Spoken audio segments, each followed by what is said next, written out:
Irmãos, nós vamos à palavra bíblica dessa noite, armadilhas do sofrimento.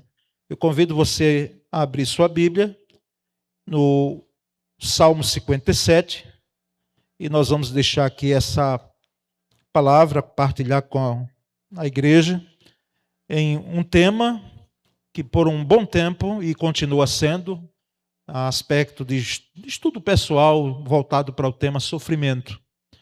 E não é em vão que trazemos uma palavra como esta. Entenda sofrimento, dor, das diversas formas de perdas, frustrações, decepções e alguns sentimentos que temos na trajetória que se tornam realidade e tomam uma proporção muito grande em nossas vidas, dependendo de como encaramos. Armadilhas do sofrimento. Salmo 57, de 1 a 7, eu lerei a nova versão transformadora, é a que se encontra aí na tela. Diz assim: tem misericórdia de mim, ó Deus, tem misericórdia. Em ti me refugio.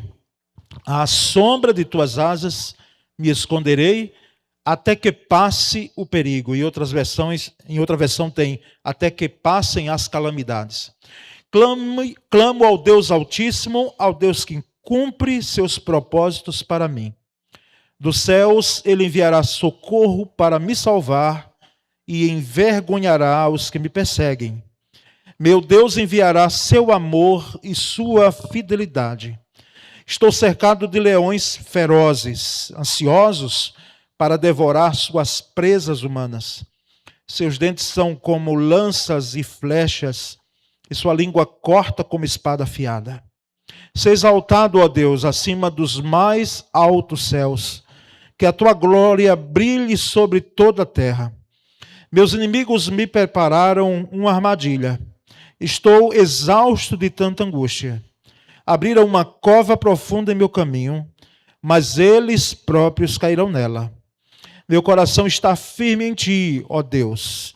Meu coração está firme. Por isso canto louvores a ti. Amém.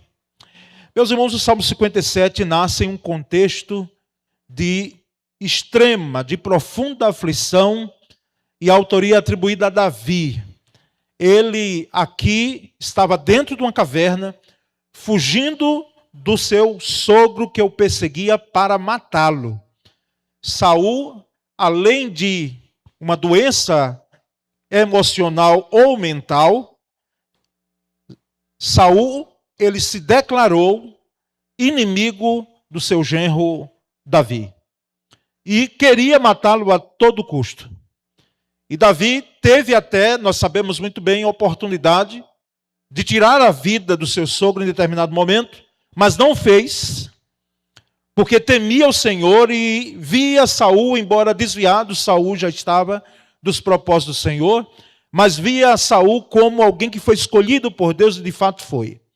Mas que no transcorrer do seu reinado, ele se afastou totalmente daquilo que Deus tinha feito com que ele trilhasse, que ele palmilhasse no seu reinado e tivesse um sucesso muito maior do que teve. De tal forma que quando Davi, ele aqui nesse salmo, e eu destaquei os versículos 1 a 7, nós temos esse contexto de aflição, nós temos esse contexto de sofrimento, nós temos esse contexto de dor. Porque todo genro,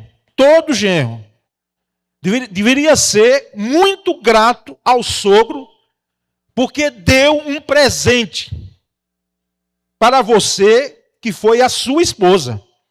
Eu mesmo agradeço a Deus, o meu sogro, porque toda vez que eu olho para minha esposa, eu fico olhando e dizendo: Senhor, muito obrigado, porque só uma mulher muito cheia da graça de Deus para poder suportar esse cidadão aqui.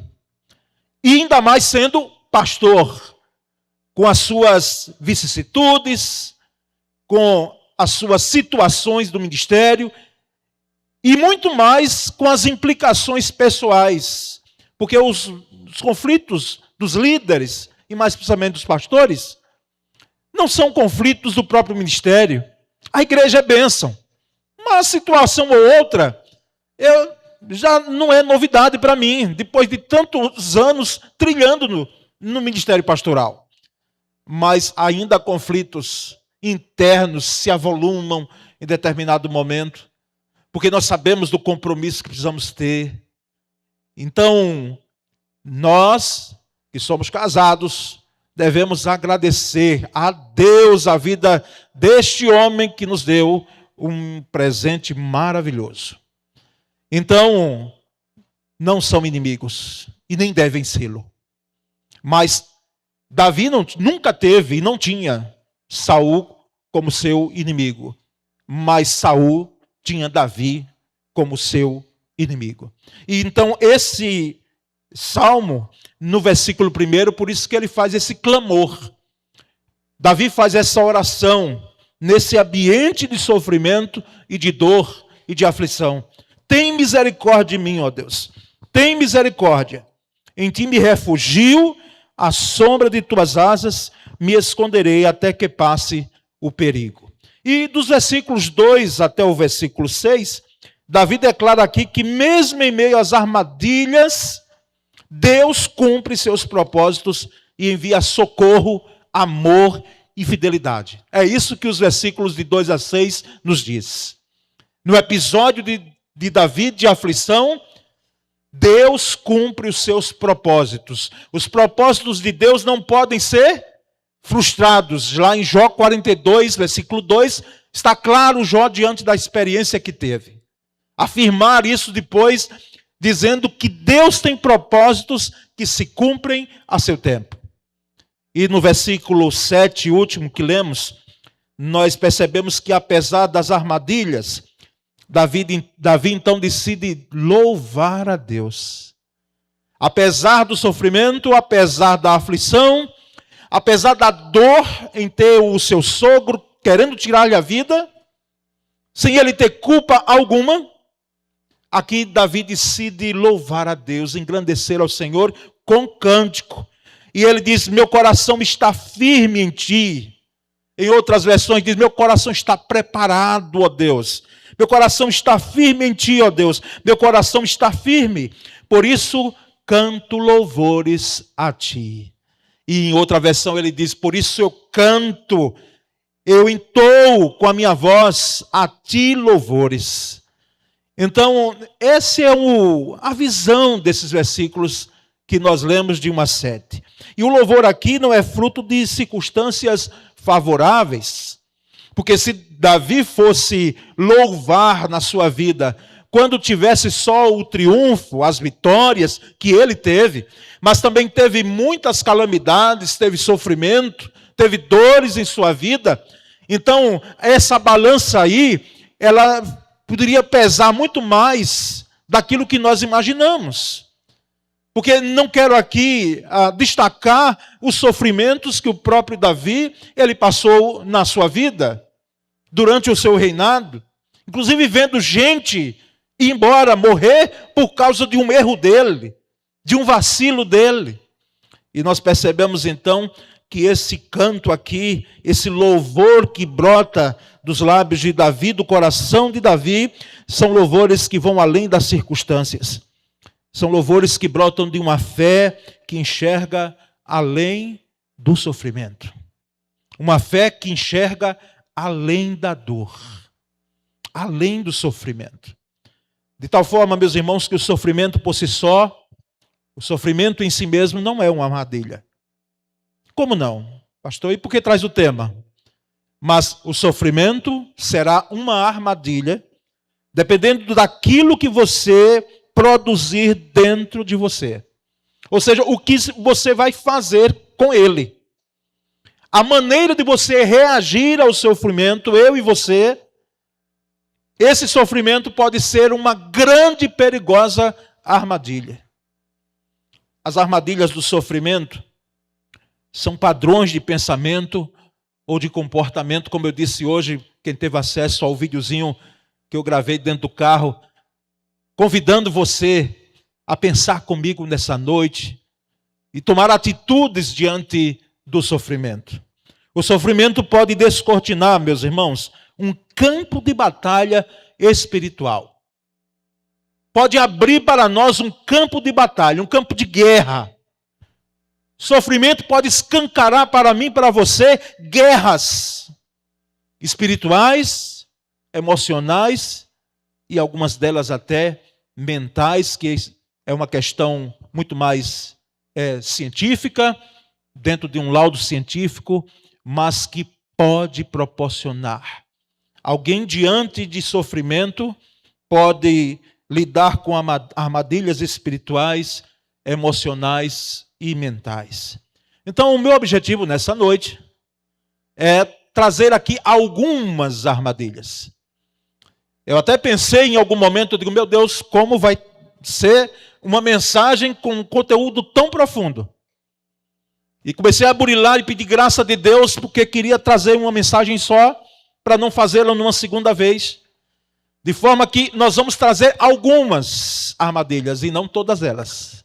Mas as que nós estamos aqui colocando diante da igreja, diante de você que chegou aqui, diante de você que vai ver depois esse vídeo, são armadilhas que nos pertinem, que nós passamos em maior ou menor grau. Primeira armadilha é a armadilha diante de um sofrimento, a armadilha da autopiedade, a autocomiseração. Pessoas que hoje alguém falaria, elas procuram se vitimizar. E eu prefiro o texto, a autopiedade. Sofrer pode nos levar, irmãos, a um lugar de autopiedade, de autocomiseração. A autopiedade nos faz prisioneiros do sofrimento. Sofrimento de exclusividade é um sentimento. Esse sentimento de sofrimento, ele é muito exclusivo e pode ser resumido em uma frase. Vê se você já ouviu ou quem sabe até você já expressou. Só eu sofro assim. Só eu sofro assim. Só eu sofro dessa forma. Ninguém mais. O meu sofrimento, ele é único. Só eu estou sofrendo dessa maneira. Você já ouviu alguém dizendo isso? E quem sabe você já disse. 1 Pedro 5,9. O apóstolo Pedro, ele diz, vamos ler juntos? Convido você a ler comigo. Lembre-se de que seus irmãos em Cristo, em todo o mundo, estão passando pelos mesmos sofrimentos. Pronto. Então, meu irmão, minha irmã, não é só você que sofre tanto assim. E eu não quero minimizar a sua dor, não. Quem somos nós? Você é que sabe onde dói. Você é que sabe o tamanho do sofrimento. Mas isso é uma questão, é uma coisa. A outra coisa é você trazer um sentimento de que só você sofre mais do que outros. Não. Pedro vem dizer, olha, existe gente sofrendo em todo lugar no mundo. E ele está falando aqui aos crentes, os cristãos. Ele está falando para mim e para você. De que todos sofrem em maior ou menor grau. Então não é uma exclusividade sua o sofrimento. Por isso devemos quebrar a armadilha da autopiedade, da autocomiseração. Até porque às vezes ela se torna um álibi para que você peça o olhar, você implore o olhar das pessoas para você, para que elas vejam a sua dor. Para que elas vejam o quanto você sofre. E quem sabe até tem usado isso como um álibi. Para que alguns olhem e digam, puxa, está sofrendo mesmo. Coitado. Coitadismo. Coitado, está sofrendo demais. Relembro, não quero minimizar a sua dor, quem sou eu? Mas nós devemos quebrar a armadilha da autopiedade, porque ela não nos pertence. Aí nós vamos a uma segunda armadilha, que é a armadilha da mentira. E essa mentira aqui não é a mentira que sai dos nossos lábios. Essa existe. Ela tem. Ela está aí, mas é a mentira que muitas vezes nós ouvimos diante de um sofrimento. Quando o sofrimento aperta, o diabo sussurra em nossos ouvidos e em nosso coração sobre o amor de Deus e colocando dúvidas no amor de Deus. Vê se você, quem sabe, não já ouviu no seu coração, nos seus ouvidos, diante de um sofrimento, mas como? Se Deus te amasse, você estaria passando por isso? Que amor é esse de Deus? Ele diz que te ama, como te ama? Se você está sofrendo assim, essa voz mentirosa, diabólica, muitas vezes sussurra nos ouvidos de gente que passa sofrimento e principalmente de gente que é crente. E às vezes ela vem assim: olha, Deus te abandonou. Olha a sua situação agora de sofrimento. E muitas vezes nós ouvimos essas vozes e quem sabe, na nossa visão finita, limitada, do aqui e agora, do que estamos passando, nós chegamos à conclusão terrível de que, de fato, Deus nos abandonou. Deus me abandonou. Deus não se importa mais comigo. Isso não é novo. Isso não é novo. Personagens bíblicos já disseram isso. Eu lembro lá do Salmo 13, Senhor, até quando, até quando, até quando? Num versículo só, no início do Salmo, o salmista pergunta lá umas 3 vezes: até quando, até quando, até quando, Senhor? Clamarei e o Senhor não dará resposta. Até quando? Então, a armadilha da mentira, ela vem com esse contexto, ela traz em seu bojo, ela traz o pacote de vozes maléficas, dizendo de fato que Deus não te ama, porque se Ele te amasse, você não estaria passando sofrimento, você não teria dores, você não teria perdas, você não teria situações de caos que muitas vezes enfrentamos. E o texto de 1 Pedro 5,7, nós lemos 5,9, agora 5,7, vamos ler juntos? Lançando sobre Ele toda a vossa ansiedade, porque Ele tem cuidado de vós. Lançando sobre Ele, Ele quem? Lançando sobre Deus. Eu gosto muito da expressão do verbo lançar sobre Deus, porque outras versões dizem entreguem, não é? As suas preocupações ao Senhor. Lançar sobre Deus toda a vossa ansiedade. Um coração ansioso, de fato, é um coração que está susceptível às mentiras, às vozes diabólicas, de que Deus não nos ama, porque, quem sabe, estamos sofrendo. Lançando sobre Ele toda a vossa ansiedade, porque Ele tem cuidado de nós. Deus cuida. Ah, meus queridos, nós não temos a dimensão. Não temos a dimensão essa semana, agora, que passou, quantos livramentos Deus operou em nossa vida. Quantos livramentos? Você que pegou carro, você que pegou um aplicativo, um Uber, você que tomou uma estrada, uma BR, enfim. Dentro de casa, fora de casa, não importa. Quantos livramentos. O cuidado de Deus é constante. Agora, nós precisamos entender que o cuidado de Deus não nos isenta do sofrimento. Ele não nos isenta.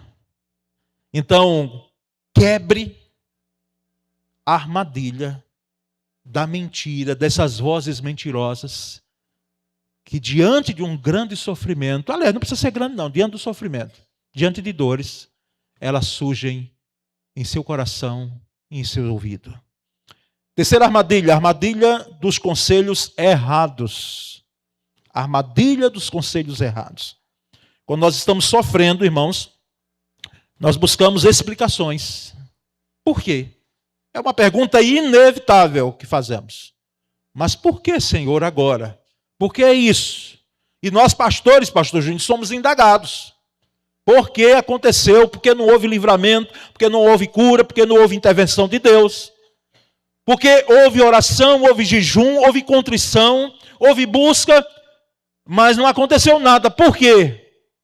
E nós entendemos, irmãos, que diante dessa armadilha dos conselhos errados, não são poucas as vezes que ouvimos o que não vem de Deus, trazido por outras pessoas, e que não estão muito longe de nós, não. Elas estão perto de nós, mas que elas, quem sabe, trouxeram conselhos, palavras, que não vieram de Deus, vieram da visão delas. O texto de Jó 16:2, você pode ler comigo? Vamos ler juntos? Tenho ouvido muitas coisas como estas. Todos vocês são consoladores que só aumentam o meu sofrimento. Quem foi que disse isso? Jó. Jó teve perdas e dores na sua vida. Não vou detalhar aqui porque os crentes sabem, você que lê Bíblia sabe. E quando chegam os 3 primeiros amigos dele, silenciaram e deviam ficar silenciados em silêncio o restante ali daquele tempo. Porque quando cada um começou a abrir a boca para falar, cada um trouxe um motivo, porque Jó estava ali diante daquele sofrimento. Um chegou e disse, olha Jó, é possível que esse sofrimento aí seja algum pecado oculto. Você está com pecado oculto aí. Por quê? Porque a visão deste tempo e até hoje, veja que a teologia chamada da prosperidade não é nova. É de que Deus abençoa quem é reto. Quem é reto não passa sofrimento. Só quem vai receber a punição de Deus, a mão forte e pesada de Deus, e eu não estou dizendo que é Deus quem traz o sofrimento, não. Mas a ideia era essa aqui, de um dos amigos de Jó, era o ímpio, e Jó não, Jó era um homem íntegro, então tinha algo errado, era um pecado que ele tinha lá dentro, e ele devia arrepender e confessar. Você já viu alguém trazendo uma palavra tão maléfica a alguém, trazendo nessa conjuntura aqui, de alguém que está passando sofrimento, e alguém chega e diz, olha, tem algo errado com você, porque Deus abençoa. Tem algo errado com você. Essa tragédia, esse sofrimento está passando, tem algo errado. Veja se você não tem pecado. E aí vem outro e diz, olha, Jó, você sempre foi snob. Você sempre foi respeitado. Um homem rico. Então, você se achou melhor do que eu. E irmãos, cada um trouxe uma palavra, que eu aqui estou trazendo como conselhos errados, porque estende-se a nós, para Jó dentro daquele contexto de sofrimento. Os amigos afirmavam que Jó devia ter cometido, então, algum erro, ou ele estava assim, esnobando demais, e Deus disse, agora vou pesar a minha mão sobre você. E, irmãos, todas essas 3 vozes eram conselhos e entendimentos errados em relação ao que Jó estava passando. Por isso que é necessário discernir vozes que chegam a você diante de um sofrimento, diante de dor, diante de perdas. Que pode ser que alguém esteja totalmente insensível. Porque alguém que traz uma palavra que não condiz com a realidade do seu sofrimento, essa pessoa é insensível. Essa pessoa não devia nem ficar abrindo a boca para comentar nada. Se não tiver o que falar, fique em silêncio, porque já ajuda muito. E é preciso então, irmãos, diante da armadilha dos conselhos errados, das concepções erradas que muitas vezes, não são poucas não, fazem da gente. Fazem de você e fazem de mim, viu? Nós precisamos filtrar conselhos pela Bíblia, a palavra de Deus, Escritura revelada. Nós precisamos pegar os conselhos bíblicos e evitarmos fazer um entendimento daquilo que nos acontece por sentimentos. Ou ouvindo gente que traz uma concepção errada do contexto que nós estamos passando. Armadilha dos conselhos errados. Quebre ela. Não quebre o outro não que falou, tá certo? Quebre a armadilha.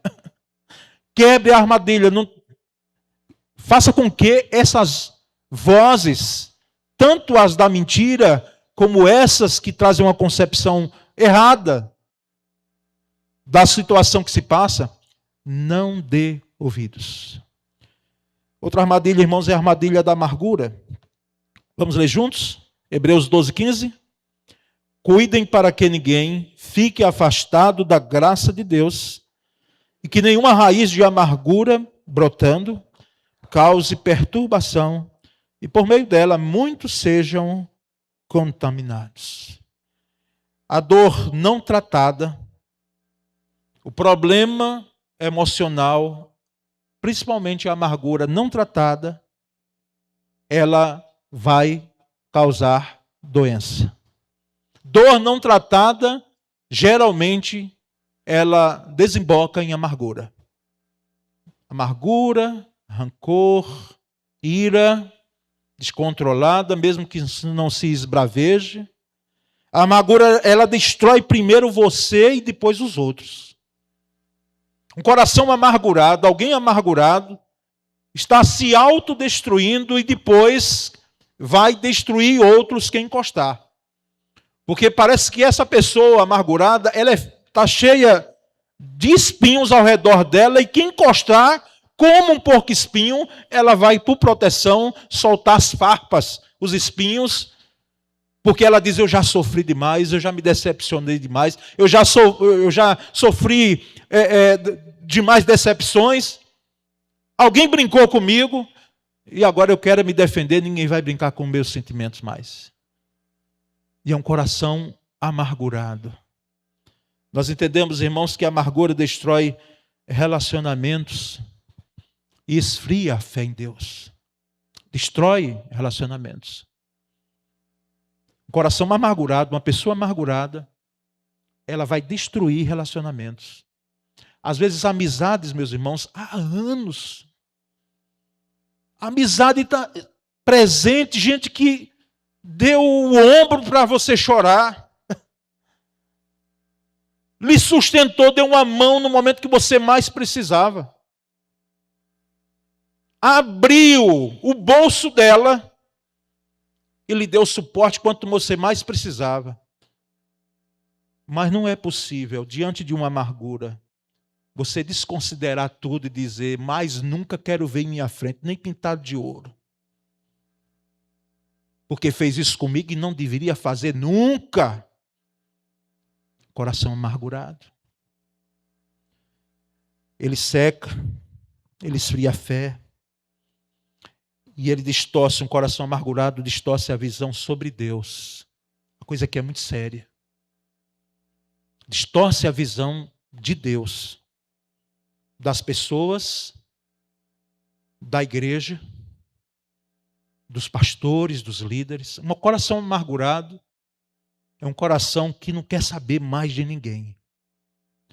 A pessoa amarga, ela vai ler tudo pelo filtro da dor. Da dor que ela faz questão de carregar consigo. Então, essa armadilha da amargura, ela precisa ser quebrada em nossas vidas. Porque nós não vamos ter sucesso na vida espiritual nunca. Não nos enganemos, nunca com o coração amargurado. Jamais. Mas aí nós vamos entender, irmãos, que existe uma última armadilha que eu trouxe, a armadilha da solidão. Vamos ler Salmo 25, 15 e 16? Leia comigo. Os meus olhos se elevam continuamente ao Senhor, pois Ele tirará os meus pés do laço. Volta-te para mim e tem compaixão, porque estou sozinho e aflito. Salmo de Davi. Salmo de Davi. Senhor, meus olhos se elevam continuamente ao Senhor. Estou aqui levantando os meus olhos clamando diante dessa aflição: tira os meus pés do laço, tira a minha vida da armadilha, volta-te para mim, tem compaixão de mim, tem misericórdia.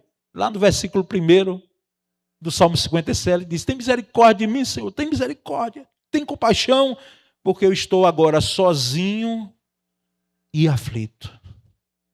Pense em alguém sozinho e aflito.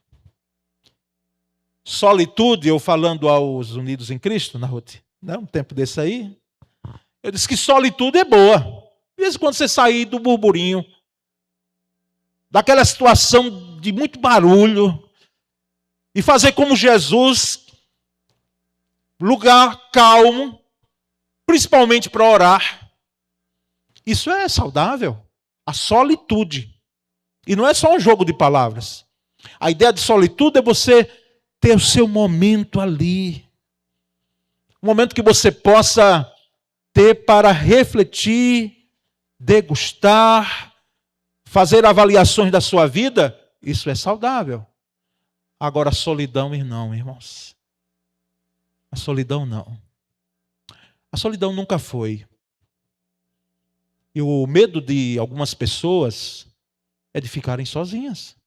Mas é um medo mesmo. E é um medo considerável. As pessoas olharem para frente e dizem: como será amanhã? Será que eu ficarei sozinha? Pode até estar rodeado de gente. Mas muitas vezes está sozinha numa multidão. A dor, o sofrimento tenta nos isolar.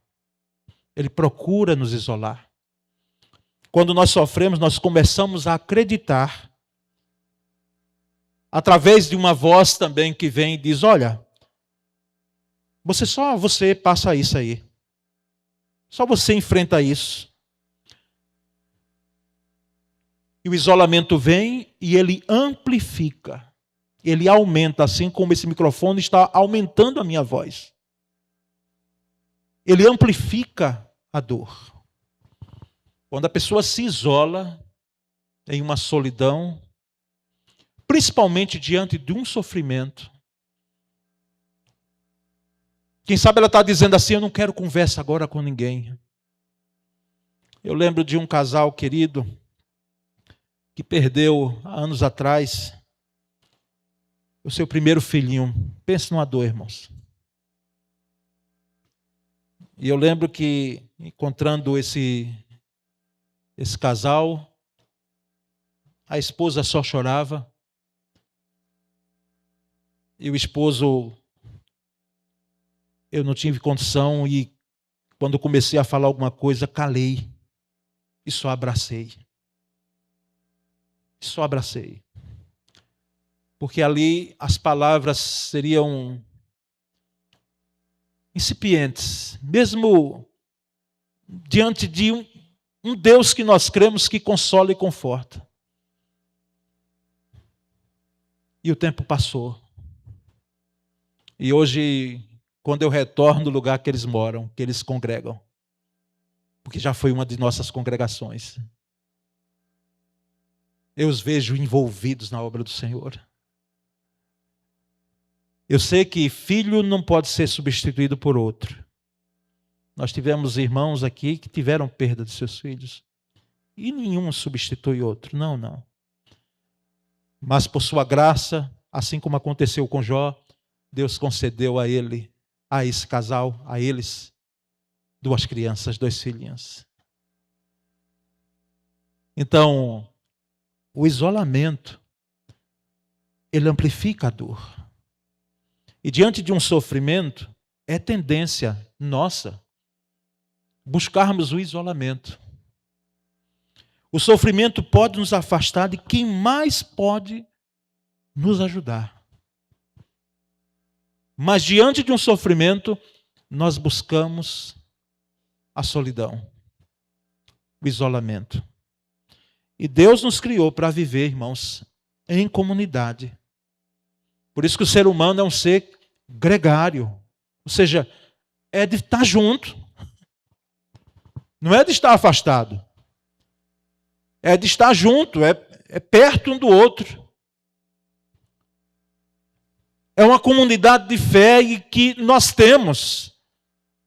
Os irmãos mais próximos, esses irmãos, nós não devemos deixá-los de lado, junto com os líderes que temos, como pastores, e gente que ajuda a gente no momento de mais aflição. Deus nos criou então para vivermos em comunidade, mesmo diante de sofrimento. Mesmo diante de sofrimento. Por isso eu lhe digo em nome de Jesus, é em nome de Jesus que eu lhe digo, meu irmão, minha irmã, e digo para mim também. Diante do sofrimento, diante de dores que você passar em sua vida, vamos sofrer juntos aqui. Vamos sofrer juntos aqui. Vamos orar juntos, vamos caminhar juntos. Em nome de Jesus. Não se isole, não. E tem alguns, e eu sei que fazem isso, não é uma perfeitação. E tem alguns que propositalmente se isolam. E depois olham e dizem, mas ninguém ligou para mim, ninguém falou comigo, nem o pastor buscou. Porque aqui numa comunidade como essa aqui, não faça isso não, mas eu só vou sentir sua ausência aos domingos, depois de 2 ou 3 domingos. Às quintas-feiras, denuncia mais que é menos gente. Então, não se isole, não se separe não. Não busque solidão não, em nome de Jesus. Ovelha longe, afastada de rebanho, é o quê? Refeição de lobo. Uma ovelha longe do rebanho é refeição de leão. E não é o leão da tribo de Judá, não. É o outro devorador que anda a derredor, buscando a quem possa tragar. Então, fique perto. Diz que 2 líderes da igreja visitaram um irmão numa noite fria, em um país onde aqui nós temos temperatura que chegou a 30 graus hoje, mas como era em outro hemisfério, um país temperado, naquele tempo estava frio, e se tinha lareira em casa, como se tem em alguns países, e foram visitar esse irmão que estava sem congregar na igreja. E quando chegaram, viram a lareira lá, e um deles chegou e disse, irmão, nós temos sentido sua falta. E ele meio cabrunhado ali, sem dirigir muita palavra, cabisbaixo. E um deles, daqueles líderes que foi visitar, pegou ali um pedacinho de carvão e tirou com uma pinça, tirou ali do fogo da lareira e deixou fora. E aquele pedacinho lá de carvão, de tição, se apagou. E ele aproveitou essa ilustração proposital para dizer, meu irmão, nós estamos aqui, não saia do fogo não. Não saia do fogareiro não, fique conosco. Nós precisamos do irmão. Nós estamos sentindo a sua falta. Deus usa pessoas, irmãos, para nos sustentar em tempos de sofrimento. Por isso, não se isole. Não busque a solidão diante e em meio à dor. Considerações finais a esta palavra. Primeiro, o sofrimento pode ser o solo, meus irmãos, onde a fé floresce. Sofrimento pode ser um solo onde a fé floresce. Eu sei que se eu lhe perguntar, você quer sofrer? Você e eu, nós vamos dizer, não de jeito nenhum. Porque se você disser, não, eu gosto de sofrer, que maravilha, olha, é muito bom. Então tem algum problema. A não ser que você tenha a visão clara de que teve o apóstolo Paulo lá em 2 Coríntios, capítulo 12, versículo 9, por aí, né? Que ele pediu ao próprio Deus, disse, Senhor, me tira essa doença, esse espinho na carne, essa enfermidade. Eu sei que Satanás tem esbofeteado a minha vida.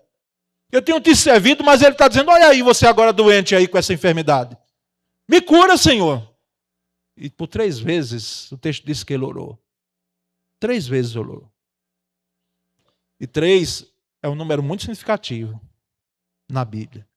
Alguns comentaristas dizem, não, Paulo não orou só 3 vezes, não. Ele orou muito mais. A ideia de 3 era a ideia da divindade, o número de, que assim como 1, que é a unidade divina, 3, Pai, Filho e Espírito Santo, enfim. Alguns chegam a comentar de que ele orou outras vezes, não apenas 3 vezes. E se orasse 3 vezes, estava de bom tamanho, porque Deus nos ouve quando, irmãos? Quando nós oramos? A partir da primeira oração. Não precisa orar 70 vezes, vezes 7. Quando você ora a primeira vez, Deus já escuta, Deus já ouve. Mas quem é que lembra o que o próprio Cristo disse a ele? Paulo, a minha graça te basta, porque o meu poder se aperfeiçoa na fraqueza, no sofrimento. E aí o apóstolo Paulo diz, então eu vou me gloriar então nos meus sofrimentos, para que em mim habite o poder de Cristo. Então, o sofrimento pode ser o solo onde a fé floresce. Diante de meio a dor e perdas, decepções, enfim, a sua fé, ela floresce, ela se fortalece. Segundo, o sofrimento pode ser o campo onde Deus, de fato, nos fortalece. Eu sei que, e eu não estou criticando aqui, até porque eu não sei porque ainda não fui. Sabe, irmã Larissa? Porque recomendado atualmente já estou para ir para uma academia. Né? Mas hoje a gente passa de madrugada, eu fico admirado e dizendo, rapaz, povo, né?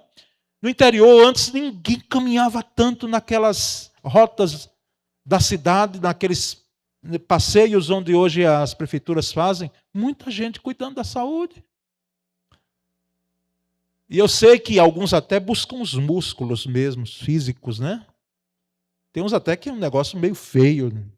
Estou olhando aqui para ver se... né? Não tem ninguém não. Pronto. Eu não estou falando de você não, tá certo? Tá bom. Muito exagerado assim a coisa, não. Músculos físicos. Mas você já pensou em músculos de fé? Músculos sendo fortalecidos na fé. Você sendo, não vou usar a expressão bombado não, que eu não gosto não, mas você sendo fortalecido na fé, em Deus, na esperança. Irmãos, sofrimento pode ser o campo, a academia, onde Deus está lhe fortalecendo, a mim e a você. Mesmo que a gente não goste muito. Tem que ir. Não é? Às vezes dói no início, não sei. Sofrimento, irmãos, por último, pode gerar maturidade, mesmo em meio à dor. Maturidade. E maturidade não tem nada a ver com idade. Eu sei que a maturidade pode ser encarada como idade. 60 a mais e tudo, né? Mas aqui, maturidade cristã. Sofrimento pode trazer maturidade. Porque ele chega à conclusão e diz, não vou orar mais não. Eu sei que vem graça de Deus, se Deus quiser cura, se não quiser não cura. Orar eu já orei. Eu vou ter meu coração quieto. Eu estava dizendo a alguém recentemente, quietude no Senhor. É o que muitas vezes nós precisamos nessa turbulência que enfrentamos. E a ideia de quietude, eu explicava à pessoa, lá na língua hebraica, é a figura da criança que está com fome, e ela depois ela é alimentada, e vê a cara de preocupada que depois que eles fazem. Como ficam preocupados? Eles pegam no sono, mesmo ainda mamando, ainda sendo alimentados. Quietude.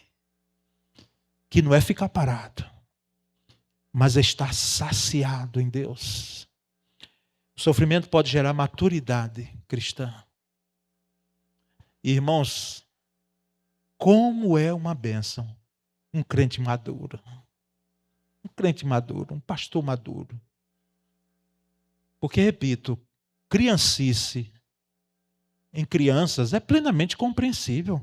Plenamente. Se você está querendo que criança seja adulto e fica forçando isso, para com isso. Criança é criança. Mas criancice em crente que já devia ter maturidade há muito tempo. Isso, irmãos, é o que nós almejamos. Então, quebre essas armadilhas sem pena. Sem pena. Quebre todas elas.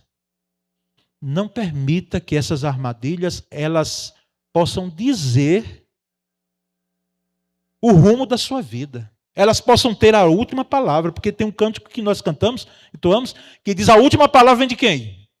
Vem de Deus, e não das armadilhas. O próprio nome já diz.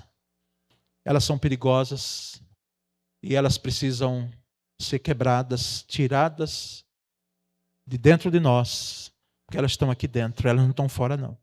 Elas estão aqui dentro. Nós vamos estar entoando um cântico. Porque assim, se for para se lançar, lance-se nos braços de Deus. Nos braços de Deus. É Ele quem é o seu refúgio e a sua fortaleza, socorro bem presente na angústia. Que faz com que, muitas vezes, você quer que o sofrimento não venha, não esteja. E Ele não tira o sofrimento da gente. Não nos isenta. Mas Ele nos dá graça para enfrentarmos o sofrimento, porque sofrimento não é eterno. Sofrimento tem um final. Gostaria que todos ficassem em pé nesse momento. Porque eu quero crer que todos nós aqui, em proporção maior ou menor, lidamos com algumas dessas armadilhas. Uns mais, outros menos, não importa. Mas todos nós lidamos com as 5 armadilhas aqui que eu fiz a exposição. E a minha palavra nessa noite, que não é minha, é uma palavra de Deus para mim, para você, é que de fato nós possamos clamar por misericórdia. Tem misericórdia de mim, Senhor. Até que passem as calamidades, até que as armadilhas sejam destruídas, eu possa me refugiar em Ti, me esconder no Senhor, cair nos Teus braços. E note o versículo 7 que lemos: eu cantarei louvores ao Senhor. Eu cantarei louvores ao Senhor. O grande desafio nosso, irmãos, não é cantar após o sofrimento. O grande desafio para mim e para você é cantar em meio ao sofrimento. É louvar em meio à dor. É louvar, engrandecer, exaltar ao Senhor em meio às perdas, em meio às decepções, frustrações. Esse é o grande desafio para nós.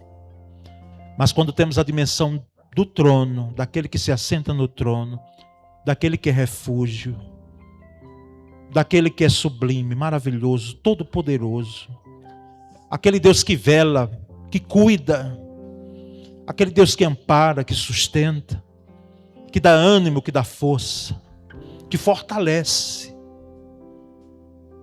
Nós cantamos em todo tempo. A nossa vida é uma vida repleta de louvor, repleta de gratidão, de louvor ao Senhor. Porque no final de tudo, como disse Paulo César em uma de suas canções, Deus será louvado. No final de tudo, Deus será engrandecido. E nós entendemos plenamente que armadilhas precisam ser quebradas. Agora, nesse momento. Senhor Deus, eu levanto a minha voz junto com meus irmãos, com esta igreja, para clamar por misericórdia, diante de armadilhas que nós temos lidado em nós. Às vezes o maior inimigo que nós temos não está fora de nós, está em nós. Somos nós mesmos com as nossas vicissitudes. Não desprezamos os ardis do diabo, com as suas vozes maléficas em nosso coração e em nossos ouvidos espirituais. Mas, Senhor, reconhecemos a necessidade de quebrar toda armadilha que quer segurar, alcançar, prender a nossa vida, a nossa fé. Nós quebramos agora em nome de Jesus.